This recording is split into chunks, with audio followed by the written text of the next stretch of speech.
Hello everyone, आज फिर मैं आपके सामने एक नए विषय के साथ, लेकिन ये विषय नया नहीं है।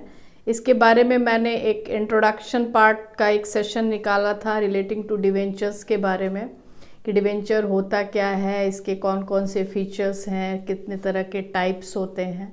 तो जिन बच्चों ने इस वीडियो को देखा होगा वे जान पाए होंगे कि इस टॉपिक के बारे में जो मैंने आपको इंट्रोड्यूस किया इसके बारे में आपको आइडिया हुआ होगा। लेकिन आज का जो सेशन है उससे भी ज़्यादा महत्वपूर्ण है। इसमें अकाउंटिंग ट्रीटमेंट क्लास 12 के बच्चे किस तरह से सॉल्व करेंगे उससे संबंधित आज का सेशन मैं देने जा रही हूँ।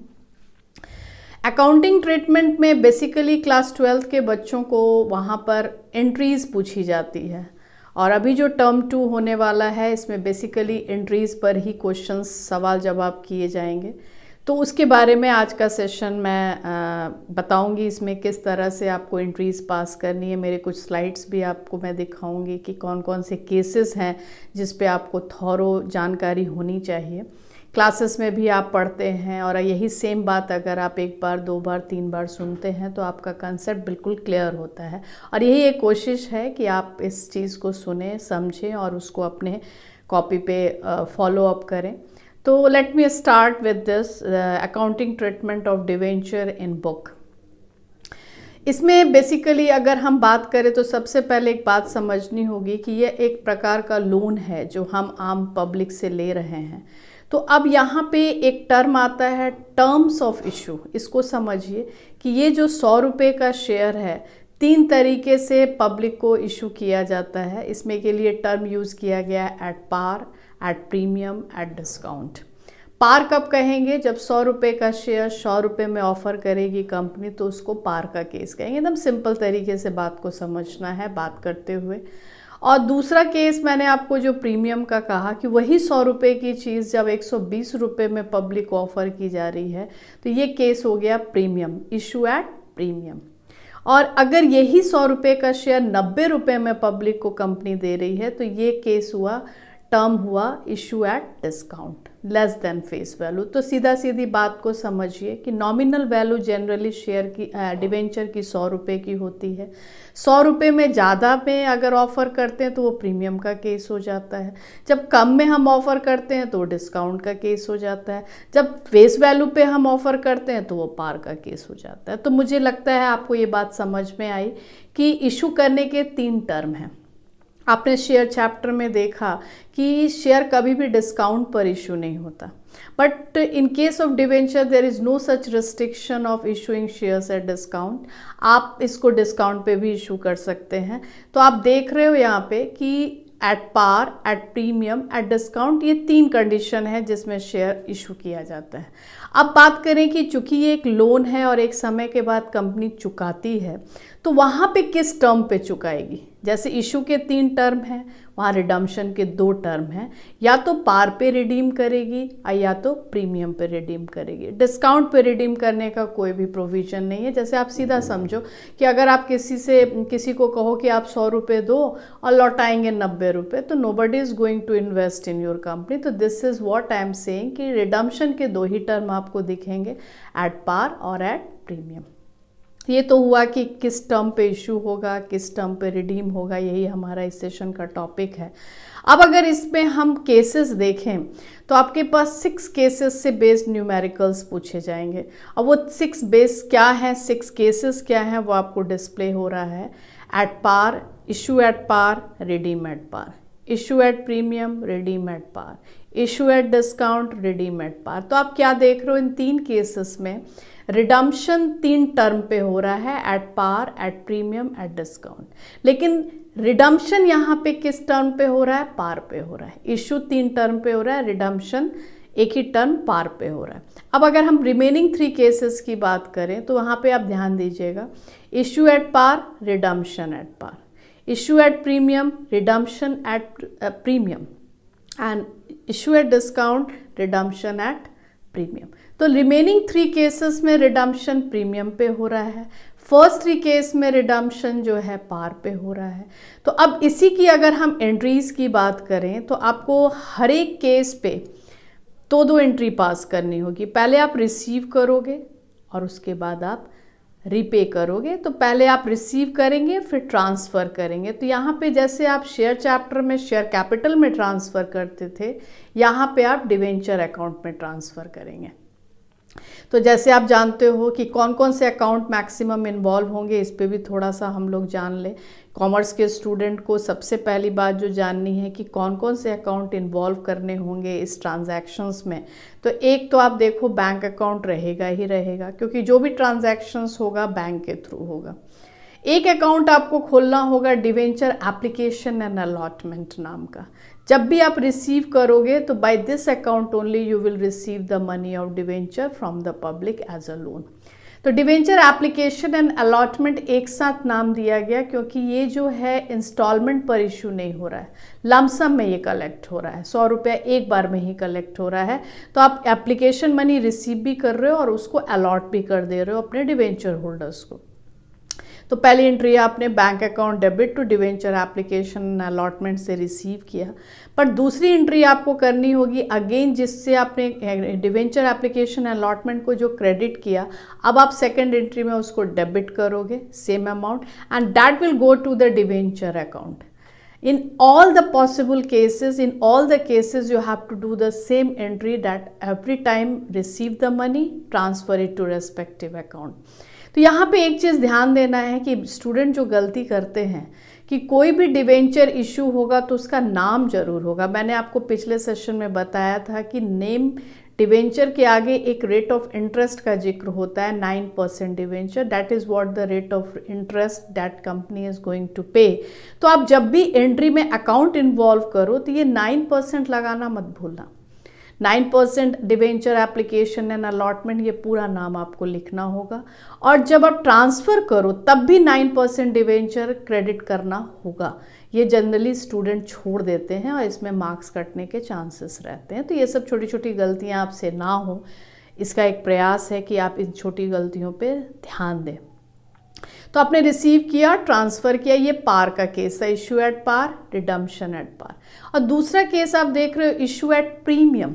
तो आप याद करो कि शेयर चैप्टर में एक सिक्योरिटी प्रीमियम रिजर्व नाम का अकाउंट आपने खोला था, सेम अब यहाँ भी प्रीमियम अमाउंट इसी अकाउंट में ट्रांसफ़र होगा।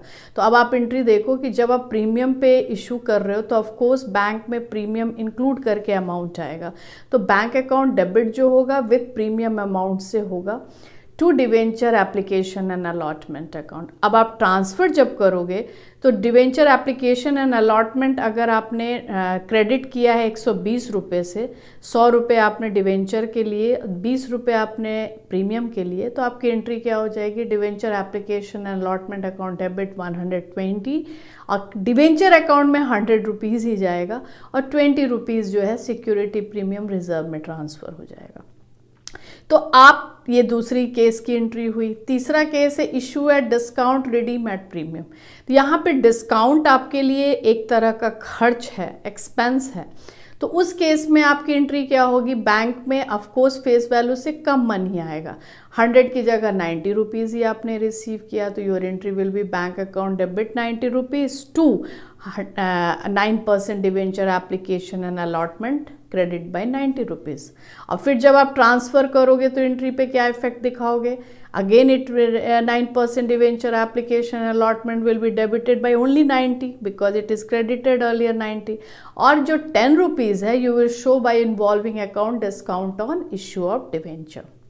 And of course credit always be with the 100, always be with the face value. आप ये ध्यान देना कि हर 6 केसेस, सारे 6 केसेस में डिवेंचर ऑलवेज क्रेडिट होगा फेस वैल्यू से। तो ये तीसरा केस हो गया। अब हम पहुंचते हैं चौथे केस में। उसमें एक चीज़ आप ध्यान दो कि जब भी हम रिडम्पशन प्रीमियम पे करते हैं तो 2 अकाउंट एक्स्ट्रा इन्वॉल्व होता है। वो किस नाम का होता है उस पर ध्यान दीजिएगा। ऑफकोर्स अगर आप किसी से 100 रुपये लो और वादा करो कि हम 120 रुपये लौटाएंगे तो ये 20 रुपया लॉस है कंपनी को। तो आपको एक अकाउंट खोलना होगा loss on issue of debenture, क्योंकि इशू के समय ही क्लियर है कि इस डिवेंचर में आप 20 रुपये लॉस बियर कर रहे हो। तो एक account loss on issue of debenture और दूसरा प्रीमियम ऑन रिडम्पशन नाम का अकाउंट आपको खोलना पड़ेगा जब भी रिमेनिंग 3 केसेस आप देख रहे हो जो रिडम्पशन एट प्रीमियम पे हो रहा है। तो एंट्री कुछ इस तरह से होगी। अगर केस है issue at par redeem at premium, तो आपने 100 रुपये की जगह 100 रुपये ही रिसीव किए क्योंकि इशू एट पार किया, तो एंट्री हो गई bank account debit to 9% debenture application and allotment 100 rupees. लेकिन जब आप ट्रांसफ़र की एंट्री पास करते हो तो you have to state that you are paying at premium. तो आपकी एंट्री पे क्या असर आएगा आप ध्यान देना। 9% डिवेंचर एप्लीकेशन अलॉटमेंट डेबिट हो गया 100 से। Loss on issue of debenture जो है आपका, जो आपने 20 रुपीज़ प्रीमियम देने की बात की, वो आपका लॉस है, तो that is debited by 20 rupees. Credit में debenture always be with the 100 whatever may be the case, तो 100 से ही दिखेगा। लेकिन जो आपने 20 रुपये जो दिए वो क्या दिए, किस वजह से लॉस हुआ, तो उसके लिए आपने क्रेडिट में एक अकाउंट खोला, premium on redemption of debenture 20 rupees. तो जब भी प्रीमियम का केस होगा automatic this two account will going to be involve. अब हम 5वें केस की बात करें जो इशू एट प्रीमियम है भी है और रिडम्पशन भी प्रीमियम पे हो रहा है। तो ये एकमात्र ऐसा केस है जिसमें 5 अकाउंट एंट्री में इन्वॉल्व होता है ट्रांसफ़र करते समय। रिसीव तो आप प्रीमियम का करोगे, जैसा आप इशू एट प्रीमियम की एंट्री आप ऑलरेडी देख रखे हैं। बैंक अकाउंट डेबिट, मान लीजिए आपने 120 रुपये पे इशू किया, 100 का डिवेंचर 120 में इशू हुआ, तो बैंक अकाउंट डेबिट 120 से होगा। 9% डिवेंचर एप्लीकेशन अलॉटमेंट भी 120 से होगा। लेकिन ट्रांसफ़र में आप ध्यान दीजिएगा, 9% डिवेंचर एप्लीकेशन अलॉटमेंट 120 से हुआ, लेकिन आपने वादा किया है कि प्रीमियम जो है हम 130 रुपये में हम पे करेंगे। 130 रुपये का मतलब हुआ कि 100 रुपीज़ डिवेंचर और 30 रुपये प्रीमियम दिया जाएगा, तो आपकी एंट्री कुछ इस तरह से होगी। तो आपका लॉस क्या हो रहा है, 30 रुपीज़ का लॉस हो रहा है, because you are paying premium 30 rupees at the time of redemption. तो आपके loss on issue of debenture 30 rupees से दिखा देंगे।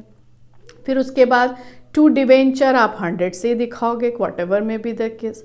सिक्योरिटी प्रीमियम रिजर्व 20 रुपीज़ चला जाएगा और प्रीमियम ऑन रिडम्पशन 30 रुपीज़ चला जाएगा। तो ये 5th केस जो आप ध्यान दे रहे हो, इसमें एकमात्र ऐसा केस है जिसमें 5 अकाउंट इन्वॉल्व हो रहे हैं, और वो 5 अकाउंट कौन कौन से हो रहे हैं वो मैंने आपको बताया। अब ये अंतिम केस जो आपका है, that is issue at discount redeem at premium. ये एक ऐसा केस है जिसमें कंपनी को 2 बार लॉस हो रहा है। इशू करते समय भी लॉस हो रहा है, रिडम्पशन करते समय भी लॉस हो रहा है। क्यों? आपने इशू किया 90 रुपये में, 100 का डिवेंचर आपने 90 में ऑफर किया, और रिडम्पशन करते समय आपने कमिट किया कि आई विल पे 120 रुपीज़। तो आप बता सकते हो कि आपका लॉस कितना हो रहा है। 10 रुपीज़ इशू के समय, 20 रुपये आपको रिडम्पशन करते समय। तो एंट्री कुछ इस तरह से होगी। बैंक अकाउंट डेबिट 90 रुपीज़ से होगा, तो आप रिसीव कर लिए। 9% debenture application that is 90 rupees.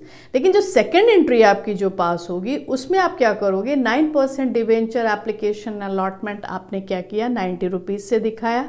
Loss on issue आप बता सकते हो कितना होगा, 30 रुपीज़ होगा। Y 30 rupees? बिकॉज 100 का शेयर आप 20 प्रीमियम पे कर रहे हो, तो 20 रुपीज़ रिडम्पशन के समय का लॉस और इशू करते समय 10 रुपीज़ का लॉस, उसको हम क्लब्ड कर देंगे और उसको हम एक ही account loss on issue of debenture से दिखा देंगे बाई 30 रुपीज़। और क्रेडिट क्या करेंगे, again debenture 100 to premium on redemption 20 rupees. तो आप ये एक चीज़ ध्यान देना कि जब भी हम एंट्री पास करते हैं तो debit must be equal with the credit. You know this about this कि debit should be equal to credit. तो this is what the number of account that are involve in all 6 cases, जिसमें students की गलतियां होती हैं। और मुझे उम्मीद है कि आपको ये सेशन सुनने के बाद आपके कंसेप्ट्स क्लियर हुए होंगे। अगर आपको ये सेशन अच्छा लगा तो आप लाइक करें, कमेंट करें, और इसी तरह से हम लोग जुड़े रहेंगे इस ऑनलाइन प्लेटफॉर्म पे। और आज तो समय ही ऑनलाइन का है, आपको हर तरह से ज्ञान मिले, सही ज्ञान मिले, सही कंसेप्ट मिले, यही मेरी एक कोशिश है। इसी के साथ मैं आज का सेशन समाप्त करती हूँ। अगली बार फिर एक नए सेशन के साथ आपके सामने पेश होंगी। तब तक के लिए नमस्कार।